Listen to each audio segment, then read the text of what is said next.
So this video is all about back pain. More importantly, the truth about back pain. Because look, whether or not you bent over to, let's say, tie a shoe and you got a stabbing pain in your back that makes it hard for you to stand up, or maybe you even just woke up feeling that way and you really can't move. You can't bend forward to brush your teeth because you don't know if you get back up. Or you can't put on a sock because even when you just lift one leg off the ground, it feels like you're not going to be able to get back up. Guys, back pain is an extremely common thing that happens to all of us. Up to 90% of us will have back pain at some point. But what you do about it is where the problems lie. Because the truth of back pain is the advice that you're being given is usually directly opposed to the advice that you actually should be following. And that means instead of resting your way through your back pain, you need to be working your way through back pain. So what I did in this video is I put together a series of exercises in a specific progression to show you what you can start doing right now, even when it's hurting the most, and where you can get yourself to make sure that this pain never comes back again. Now, before I jump into the exercises, guys, as a responsible physical therapist, I'm going to tell you this. There's a big difference between nerve-related discogenic type pain that goes down your legs and muscular pain. The good news is that 80 to 90% of the time, it is muscular-related pain, in which case everything I show you here is going to be exactly what you need to do. In the rare instance that it is a disc-related issue, I will tell you something more encouraging. 90% of those issues are not operated on. And all of those issues, whether or not you're going in for surgery and you come out, or whether you never have it, but you still need to treat a disc-related injury, are still going to revolve around exercise. Rest is never going to be the answer. Exercise is always going to be. And one more helpful thing that I want to make sure that I point out is if you're right now in acute pain, meaning you could hardly move and that's why you're on this video, I want you to do one thing for me. Watch this video. I did this before on this channel. It has helped millions of people to get rid of back pain right away. It is, again, targeted at muscles specifically in your low back. Give it a try first because it's going to help you to get yourself ready to do everything else here I'm going to show you now. All right, so the first exercise we're all going to do here is a simple bar hang. But I want to point out something very important here, and that though the location of your pain might be your low back, the source is almost never the low back. Because we realize that the body is a kinetic chain, passing forces up and down through the good old low back, or in this case, the poor old low back. We know that things like the hamstrings and the glutes are going to feed into this area, and we know that the mid-thoracic area is going to feed down. So you got to be cognizant of what's going on everywhere. But this exercise happens to help us to do a couple things. Number one, you can see that my feet are in contact with the ground. I'm trying to just get a decompression of that area that right now feels like crap. Okay, and the good thing is, if my feet stay on the ground, I'm going to allow myself to relax. These muscles in the low back are going to actually release and give you some temporary relief without any additional stresses placed upon them in their most acute, painful stage right now. If it's joint related, again, you're going to have the opportunity to decompress those joints just a little bit to provide you with relief. All I'm looking for here is about 60 seconds of a hold, 2 or 3 times a day, to start chasing some of that temporary relief to start building upon now in these next exercises. So remember I said that prolonged rest was the worst thing that you can do for back pain. The reason is that the long-term cause of what's going on here is almost always weakness. So if you're going to rest, you're not progressing. And the enemy of progress is stagnation. And in the case of back pain, the enemy of back pain is prolonged rest. We need to get moving, and we're going to start right now early with this exercise. It's just a seated row. And there's a few benefits that make this really easy to do at this point in the game, really early on when you still have your problems. Number one, we're sitting down. So we take away all those stresses that I talked about when you're in your standing position. Number two, we're able to do this either at home with a band or at the gym with a cable. But we don't load ourselves up that much here. It doesn't matter how much we're using, it's the positioning that we're benefiting from. Because you can see right here at the bottom, we're getting a good stretch of the lumbar paraspinals, right? Those muscles right there that run up and down like cables. The ones that tend to get tight and painful when we have low back pain. But beyond that, what are we doing from the top down? You can see that we're actually getting good work here of the muscles of the lats and of the thoracic region. That's going to help in 2 ways. If we can get better extension through our upper back, then that will allow our low back to function more normally. The spine is one connected unit. You got to start moving, right? Moving, not resting. Moving to get these things to start moving the way they're supposed to move. This is the first exercise I want you to do.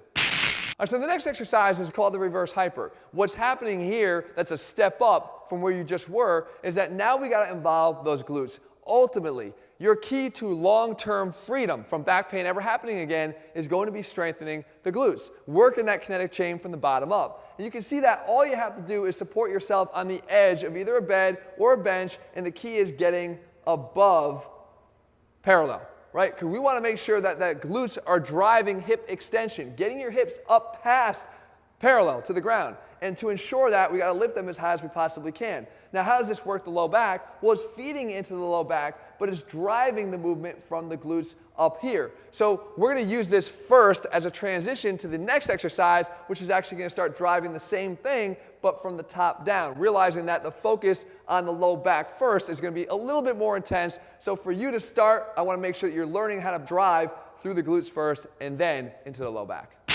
All right, so you worked out reverse hyper, and now you're looking for that next exercise up in the progression, right? And what we do is we do another version of a hyperextension, but this time we drive it from the top down, or at least it looks like we're driving it from the top down. But always, when we do any of these extension movements, guys, we are still driving it from the glutes. You can see that I'm going to contract here first and stabilize so I can support the low back, and then I pull up and lift up with the upper body. But what's more important about this progression is we're still off of our feet, which allows us to do this at an earlier stage, only 4 steps in at this point. But what's more important is we're involving more muscles, right? We're getting the lats now to be a little bit more engaged by having a little additional weight in our hands. Not to mention, this additional weight is going to allow the low back to get stronger, progressively overloading those weak muscles in a synchronization that is important for its ultimate function, and more importantly, to having you never have to experience this low back pain again.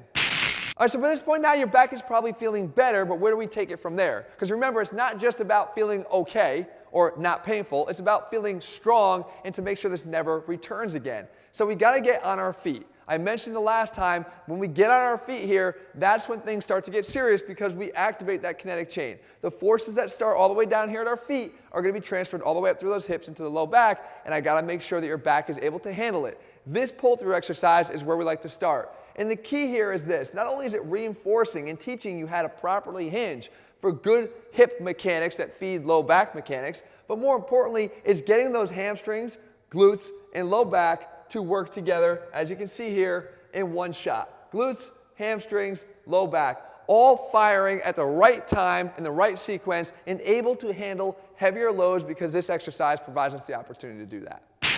All right, so now you're feeling good about the pull-through. You don't have the same pain in your back anymore. You're getting stronger, but where do you go from there? Remember, if the truth about your back pain was that it wasn't coming from structural issues, but more importantly, likely coming from weakness up and down that kinetic chain, then the strength of that kinetic chain is going to be your salvation. And this exercise is one you probably didn't see in the future if you were someone that's been dealing with back pain for a while. And it's the deadlift. It's probably got a bad rap.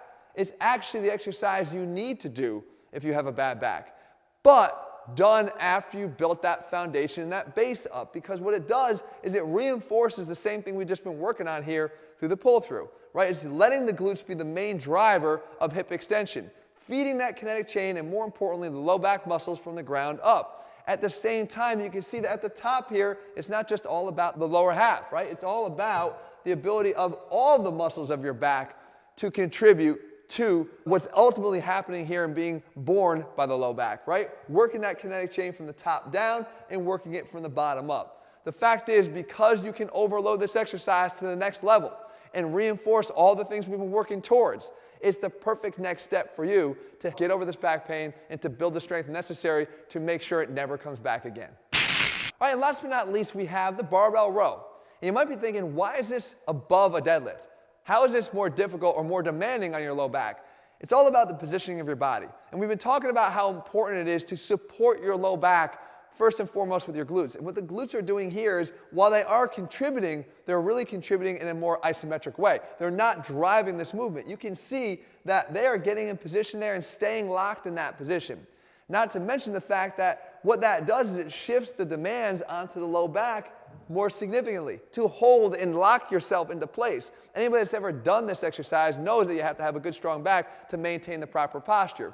Thirdly, because of where we carry this load when we lift it, it's a little bit further out in front of our body than it would be tight against our body in a deadlift. So that increases the demands on your low back. For all of these reasons, guys, it's not something you should avoid. It's just something you should save until you have the strength necessary to be able to do this right. So there you have it, guys. Remember, the truth about back pain is that in most instances, we're talking about weakness in the muscles of your back up and down that kinetic chain. It's time to do something about it. And by doing something about it, it doesn't mean resting more. It means actually getting into action and doing something in a sequential way that makes sense and builds upon the foundation you're trying to build to make sure that there's no slip-ups along the way.